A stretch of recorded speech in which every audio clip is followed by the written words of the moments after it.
BSc part first के सभी स्टूडेंटों को वेरी गुड मॉर्निंग। देखिए, मैंने पिछली क्लास के अंदर ग्राफों में आव्यू पढ़ाया था। उस आव्यू में मैंने ये बताया, सिंपल सी बात ये थी कि आव्यू के लिए मैंने जो पढ़ाया वो दिष्ट ग्राफ नहीं थे, अर्थात अदिष्ट थे, जिनमें डायरेक्शन नहीं थी। मैंने आपको ये भी बात बताई होगी कि दिष्ट ग्राफ क्या होता है और अदिष्ट ग्राफ क्या होता है। दिष्ट ग्राफ के अंदर क्या होती है, डायरेक्शन दी हुई होती है, और अदिष्ट ग्राफ के अंदर क्या है, दिशा नहीं दी हुई होती।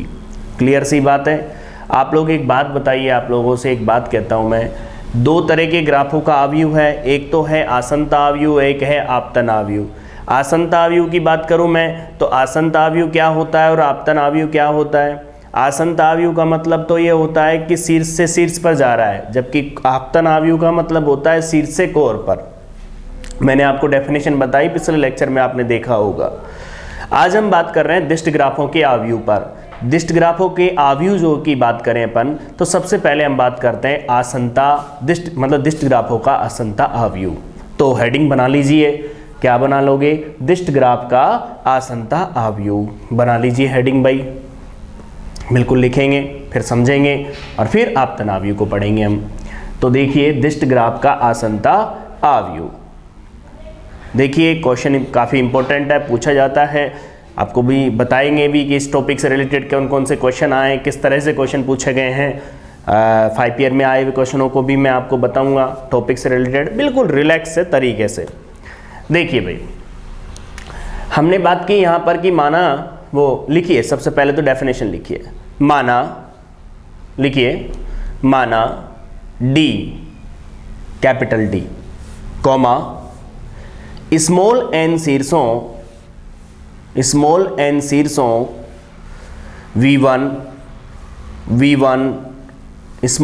शीर्षों V1, V2 Vn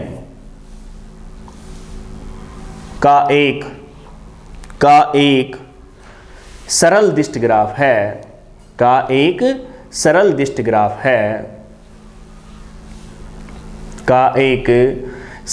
ग्राफ है, ठीक है भाई। तो क्या लिखा आपने, माना D, capital D, small N शीर्षों V1, V2 Vn का एक सरल दिष्ट ग्राफ है। तब डी का आसन्नता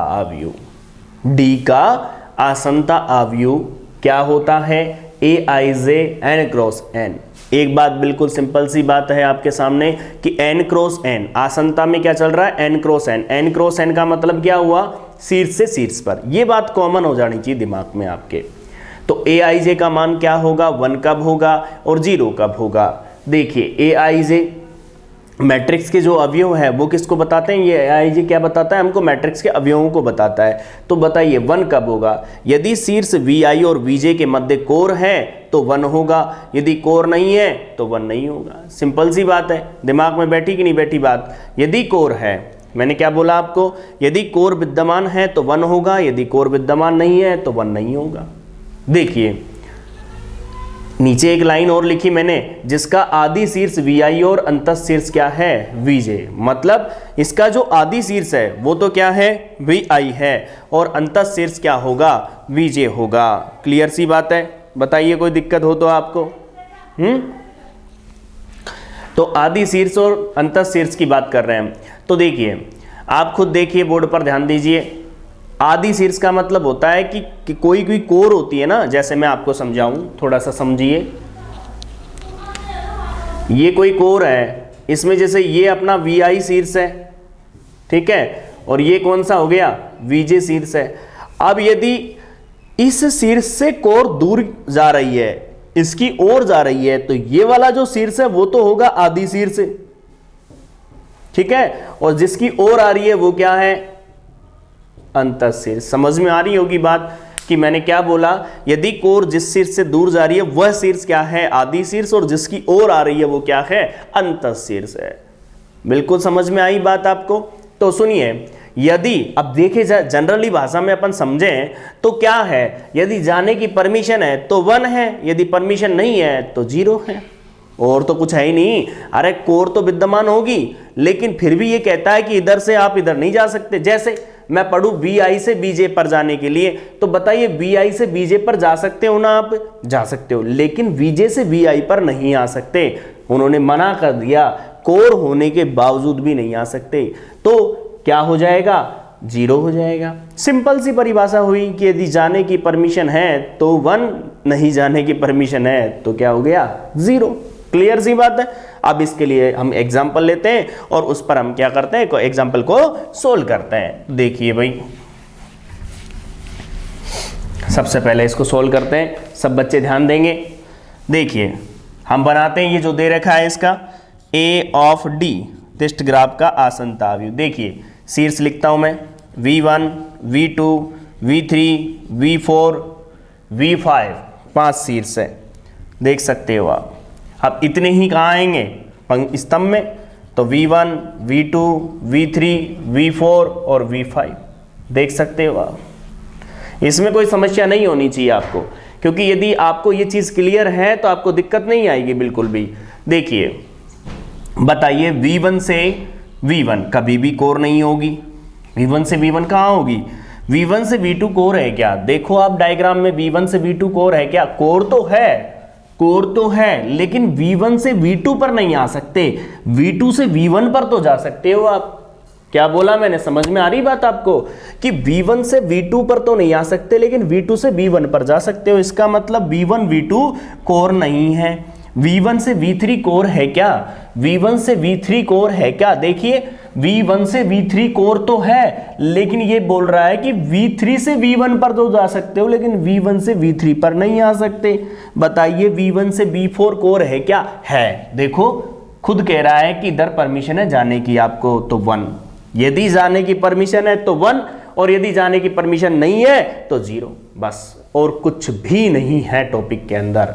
देखिए भाई ध्यान से, V1 से V5 की बात करूं, है, देख लीजिए। अब मैं एक और बनाता हूं, बताओ भाई V2 से V1, V2 से V1 है, V2 से V2 कभी नहीं है। V2 से V3 की बात करूं मैं, तो V2 से V3 की बात करता हूं तो देखिए कितना होगा, है। V2 से V4 की बात करें तो, V2 से V4 की बात करेंगे तो 1, V2 से V5 की बात करेंगे तो 0।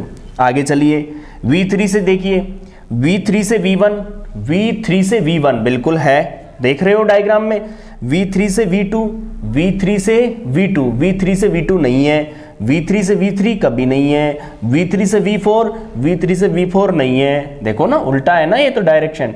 V3 से V5 है क्या, नहीं है।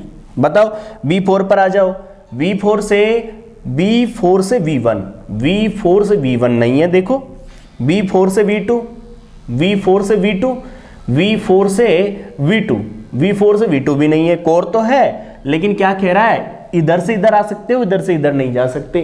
क्लियर, समझ में आ रही है ना बात आपको। तो V4 से V2 नहीं है, V4 से V3 है, V4 से V4 नहीं है, V4 से V5 वो भी नहीं है। अब लास्ट V5 पर आइए, बताइए V5 से V1 है क्या, नहीं है। V5 से V2 है क्या, है। V5 से V3 है क्या, नहीं है। V5 से V4 है क्या, है। V5 से V5 कभी नहीं है। बताइए, एक ही अर्थ समझ में आया होगा आपको, क्या समझ में आया होगा, यदि जाने की परमिशन है तो क्या होगा, 1 होगा, और यदि जाने की परमिशन नहीं है तो क्या होगा, 0 होगा। मैंने एक बात आपसे बोली, यदि जाने के लिए आपको कह रखा है भाई इधर से जा सकते हो तो आप जा सकते हो, और यदि आपसे कहा गया कि इस एंट्री मतलब इधर आपकी नो एंट्री है, आ नहीं सकते, और फिर भी आप आते हो तो गलत होगा ही होगा, अपने यहाँ 0 आएंगे, और ऐसे आप नो एंट्री में जाते हो तो आपको अच्छे से पता है चालान कटता है आपका। तो सिंपल सी बात है, बिल्कुल इजी वे में अपन समझ सकते हैं, यदि परमिशन है तो 1 और परमिशन नहीं है तो 0। इसके अलावा कोई ही डाउट वाली बात नहीं है। इसको नोट कर लें, फिर अगली डेफिनेशन पर आते हैं हम, जो इसकी लास्ट डेफिनेशन होगी।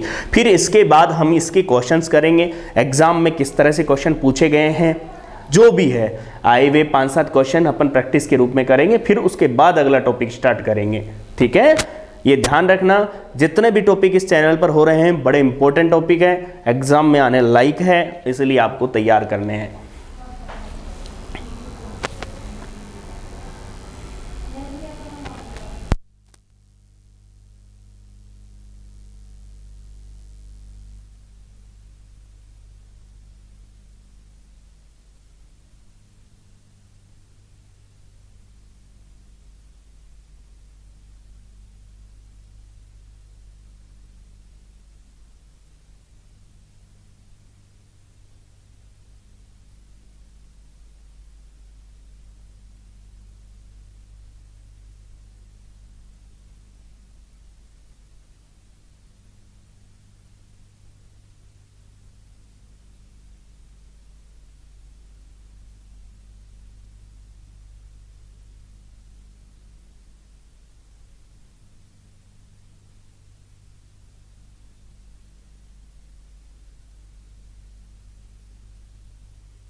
हाँ भाई, चले अगले टॉपिक पर। देखिए इसमें लिखी है अब अगली डेफिनेशन आप, दिष्ट ग्राफ का आपतन आव्यूह। हेडिंग बना लें, लास्ट डेफिनेशन इसकी, दिष्ट ग्राफ का आपतन आव्यूह।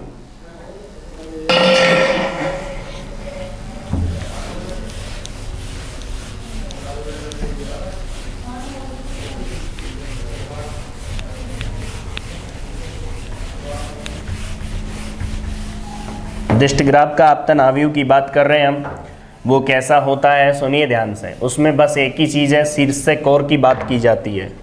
तो देखिए हेडिंग बना लीजिए,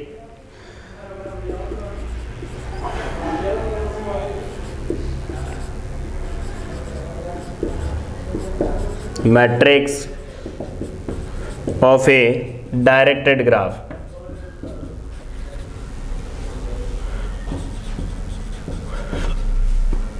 देखिए भाई, दिष्ट ग्राफ का आपतन आव्यूह, ग्राफ का आपतन आव्यूह। देखिए भाई, दिष्ट ग्राफ का आपतन आव्यूह की बारे में बात कर रहे हैं हम और इसको समझ रहे हैं। सबसे पहले तो आप लोग क्या करें, इसकी डेफिनेशन लिखें। तो डेफिनेशन देखिए क्या है, लिखिए माना D एक सरल दिष्ट ग्राफ है। लिखिए माना D एक सरल दिष्ट ग्राफ है। माना D एक सरल दिष्ट ग्राफ है जिसमें स्मॉल n शीर्ष है, जिसमें स्मॉल n शीर्ष है तथा स्मॉल e कोरें है। मतलब जिसमें स्मॉल n तो शीर्ष है और स्मॉल e क्या है, कोरें हैं। लिख लिया, आगे लिखिए तब D का आसन्ता आव्यूह, D का आपतन आव्यूह क्या होगा,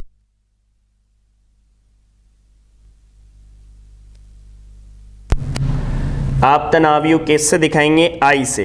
तो I ऑफ D बराबर Aij n क्रॉस E, जहां Aij इक्वल टू 1 यदि, बोर्ड से लिखो आप, मतलब सिंपल सी बात है कि कोई D एक सरल दिष्ट ग्राफ है जिसमें स्मॉल n तो शीर्ष है और स्मॉल e कोरें हैं, तब D का आसन्ता आव्यूह, फिर बार बार वही आ रहा है, आपतन आव्यूह I of D equal to क्या होता है, Aij n क्रॉस E। ध्यान देंगे अब थोड़ा सा इसमें परिवर्तन है कि Aij बराबर 1 कब होगा 1, यदि शीर्ष Vi दिष्ट कोर Ej का आदि शीर्ष हो। पहली बात समझ में आई, यदि 1 होगा यदि दिष्ट कोर Vi, मतलब शीर्ष Vi दिष्ट कोर Ej का आदि शीर्ष हो, मतलब उस शीर्ष से कोर दूर जा रही है तो 1 होगा। अब सेकंड में मैं बात करूं, यदि शीर्ष Vi दिष्ट कोर Ej का अंतस्थ शीर्ष हो, समझ में आ रही बात। मतलब अंतः शीर्ष का मतलब क्या हुआ, अंतः शीर्ष का मतलब हुआ सीधा सीधा कि वो जो शीर्ष है, मतलब आपके पास जो मतलब उस शीर्ष की ओर कोर आ रही है तो -1 है, ठीक है ना। और हम बात करें अन्यथा दोनों ही चीज नहीं है, अब तक तो कोई दिक्कत नहीं थी, अन्यथा 0 हो गया। तो इस भाषा को आप ढंग से समझे पहले, एग्जाम में जब आता है तो एक बात विशेष रूप से ध्यान रखें कि आप लोगों को क्या दिया जाता है, आप लोगों को यह भी दिया जाता है कि दिष्ट ग्राफ के आपतन आव्यूह को परिभाषित कीजिए और निम्न ग्राफ का दिष्ट ग्राफ मतलब निम्न ग्राफ का आपतन आव्यूह बनाइए। तो परिभाषा जरूर आएगी, परिभाषा आपको ऐसे कैसे याद रखनी है, तरीके से आपको लिखनी है, ठीक है भाई। तो क्या हुआ, माना D एक सरल दिष्ट ग्राफ है जिसमें स्मॉल n शीर्ष है तथा स्मॉल e कोरें हैं, तब D का आपतन आव्यूह I of D equal to Aij n cross E equal, जहां पर ए आई जे इक्वल टू 1 कब होगा, 1 तब होगा जब सीधी भाषा में समझो तो किसी शीर्ष से कोई कोर दूर जा रही है तो 1, यदि वो कोर उसकी ओर आ रही है तो -1, और यदि कोर ही नहीं है तो 0। बताओ भाई कोई दिक्कत है क्या? तो देखिए और समझिए, एक डायग्राम मतलब एक लेते हैं एग्जाम्पल और समझते हैं।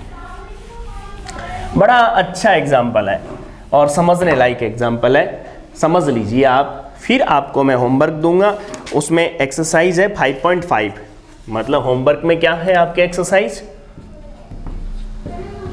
5.5। इसके दोनों क्वेश्चन आपको कवर करने, फिर मैं आपसे कल बात करूंगा इससे रिलेटेड कुछ क्वेश्चंस जो अलग है थोड़ा।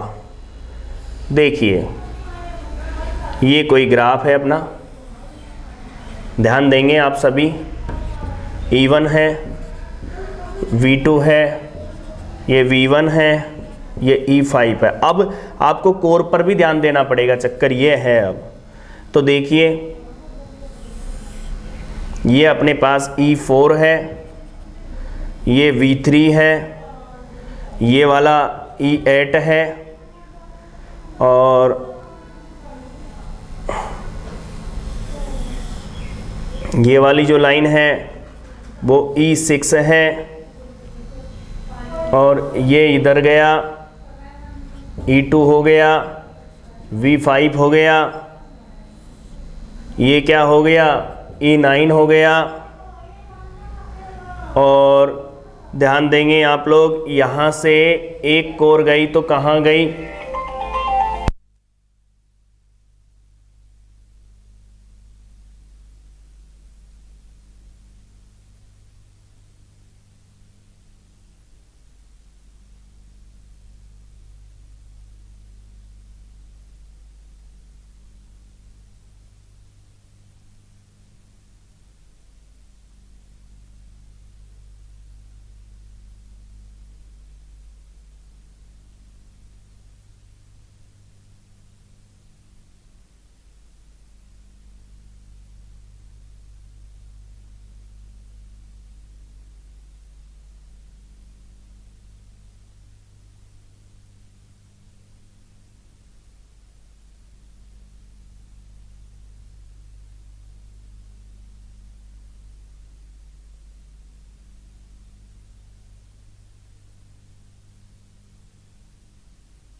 देखिए अब आप क्या लोगे, यहाँ तो शीर्ष लोगे क्योंकि आई ऑफ किसकी बात करोगे, डी की बात करोगे, तो V1 V2 V3 V4 और V5। अब आप क्या करोगे, सुनिए ध्यान से यहाँ पर, अब लोगे आप E1 E2 E3 E4 E5 E6 E7 E8 E9, ये पूरी कंप्लीट क्या हो गई, जितनी कोरें बन रही है उतनी कोरें हमने ले ली। ठीक है भाई, अब एक छोटी सी लाइन मैं बना देता हूं, उसके बाद भी आप समझ सकते हो अच्छे से। देखिए V1 पर खड़े हो, आप खड़े हो भाई V1 पर, बताओ V1 पर E1 कोर है क्या, देखो V1 से E1 कोर दूर जा रही है ना, इसका मतलब 1। V1 से E2 कोर क्या है, उसकी ओर आ रही है, इसका मतलब -1। खत्म। अब मैं बात करूं V1 से E3 कोर है क्या, V1 से E3 कोर नहीं है, जब कोर नहीं है तो 0। E4 कोर है क्या, है, लेकिन देखो उसकी ओर जा रही है इसलिए -1। V1 से E5 कोर है क्या, E5 देखो E5 ये रहा, V1 से नहीं है तो 0। E6 कोर है क्या, नहीं है। 0 E7 है क्या? नहीं है, नहीं है, नहीं है। ये लो भाई, एक लाइन और मैं आपको बता सकता हूँ, देखिए V2, बताओ V2 से E1 कोर है क्या? V2 से E1 कोर है क्या? नहीं है, देखो, लेकिन -1, क्योंकि उसकी ओर आ रही है, दूर जा रही है तो +1 और आ रही है तो -1। E2 कोर है क्या? V2 से E2 कोर है क्या? नहीं है। E3 कोर है क्या? E3 कोर है, देखो वो जा रही है 1। E4 कोर है क्या? E4 कोर है क्या? E4 V1 V2 ये V4 है ना। E4 कोर है क्या? नहीं है E4 कोर इससे, V2 से। E5 है क्या? E5 भी नहीं है, लेकिन E5 है, देख लीजिए आप, 1 है। E6 कोर है क्या? है, ये जा रही 1। E7 कोर है क्या? नहीं है। E8 है क्या? नहीं है, नहीं है, नहीं है। ये लो, बन गया सिंपल सा। तो अब आपको क्या करना है कि चाहे वो दिष्ट ग्राफ हो चाहे वो अदिष्ट ग्राफ हो, आपको क्या करना है, आपको सिंपल से आव्यूह बनाने हैं, जिसमें आपकी एक्सरसाइज के अंदर आपको दे रखा है, क्या दे रखा है, 5.5 जो एक्सरसाइज है उसके अंदर 2 क्वेश्चन दे रखे हैं। एक में तो दिष्ट ग्राफ दे रखा है और एक में अदिष्ट ग्राफ दे रखा है। उसमें पूछ रहा है आपतन आव्यूह, आसन्न आव्यूह, दूसरे में भी दिष्ट ग्राफ में भी आपतन और आसन्न आव्यूह पूछ रहा है। इन दोनों को आप सोल्व करें, दोनों एग्जाम्पलों को सोल्व करें, परिभाषाओं को पढ़ें, तरीके से आपको तैयार करें टॉपिक को। और कल हम इसमें आगे कुछ एक्स्ट्रा क्वेश्चन के साथ मिलते हैं, जिसमें आपको प्रैक्टिस करवाऊंगा किस तरह से वो आपको भ्रमित कर सकता है। ये बात याद रखना, आपको क्वेश्चन थोड़ा सा भ्रमित कर सकता है, किस तरह से वो पूछ सकता है क्वेश्चन, इन सब बातों का हम डिस्कशन अगली क्लास में करेंगे। और एक बात याद रखें, पीछे की जितनी भी क्लासें हैं, जो बच्चे नए आए हैं उन बच्चों को प्लेलिस्ट बना रखी है। पहली यूनिट की जो प्लेलिस्ट है उसको कंप्लीट करें। सेकंड यूनिट मिड टर्म के नाम से डाल रखी है, तो सेकंड यूनिट मिड टर्म के नाम से है, तो उसमें कवर हो जाएगी आपके, ठीक है। और मैंने आपको बताया ऑप्टिमाइजेशन थ्योरी के जो लेक्चर हैं उन्हें आप कंप्लीट कर ले, उसमें से 2 क्वेश्चन आपके कवर हो जाएंगे, ठीक है भाई। अब आपको काम क्या करना है, क्योंकि जो मिड टर्म वाला है इसमें यूनिट नंबर 2 और 3 आपको मिलेगी, तो इसलिए आप लोग तरीके से इसको कवर करते हुए चले, ठीक है भाई। आज के लिए इतना ही है, और खुश रहो, स्ट्रेस फ्री होकर के पढ़ाई करो। जिन बच्चों ने फोरम ऑनलाइन नहीं किया है वो फोरम ऑनलाइन कर दें, साथ में जो भी कोई डाउट वगैरह आ रहा है वो भी दूर हो जाए, क्योंकि कई बार क्या है, आधार कार्ड और उसमें नाम में कुछ करेक्शन हो जाता है तो वो सबमिट नहीं हो रहा है, कई सारी दिक्कतें हैं, तो वो दूर हो जाए, तो ये भी चीज़ आपको रहना है। और एक बात हमेशा याद रखना है कि जो भी पढ़ो उसे सटीक पढ़ो, उसमें कोई कन्फ्यूजन नहीं रहे। कन्फ्यूजन यदि रहता है ना तो फिर वो पढ़ने से व्यर्थ है, उससे बढ़िया तो पढ़ो ही मत। यदि कन्फ्यूजन ही है तो फिर आप एग्जाम में क्वेश्चन नहीं कर पाओगे। तो आपका एक ही उद्देश्य होना चाहिए, क्या, कि जो भी पढ़ो वो सटीक पढ़ो, तरीके से पढ़ो, और जितना भी पढ़ो उसमें से क्वेश्चन आता है तो आप कर पाओ, ठीक है भाई। तो आज के लिए थैंक यू सभी को, और बहुत अच्छे से पढ़ाई करो, खुश रहो।